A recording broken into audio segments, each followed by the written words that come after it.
croissance des émissions mondiales du secteur du transport routier a ralenti en 2019 sous l'effet d'une baisse des ventes de véhicules neufs déjà observée depuis 2 ans. Fatalement en 2020, la tendance se confirme, bien que les SUV, deuxième moteur de croissance des émissions mondiales, et les gammes premium aient mieux résisté à la crise économique du choc de la pandémie.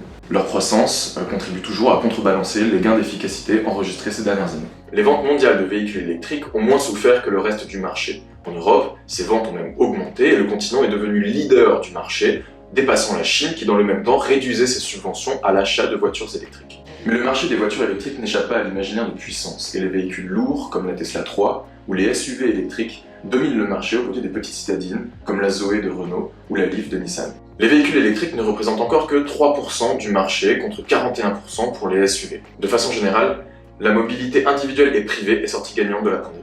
En ville, le modèle économique des transports publics a été mis à rude épreuve, prouvant les difficultés de son financement par les seuls usagers. Le vélo, solution phare à la croisée des enjeux environnementaux et sanitaires, a vu sa pratique exploser, y compris dans des villes où l'usage restait encore marginal. Dans un marché très concurrentiel mais qui peine encore à trouver un modèle économique stable, quelques acteurs dominants de la micromobilité partagée devraient sortir renforcés de la crise à la faveur de l'accélération des mouvements de fusion-acquisition observés dès 2019, comme Lime qui s'est rapproché d'Uber, ou l'américain Bird qui a racheté le berlinois Cirque. Les plans de relance font la part belle au transport.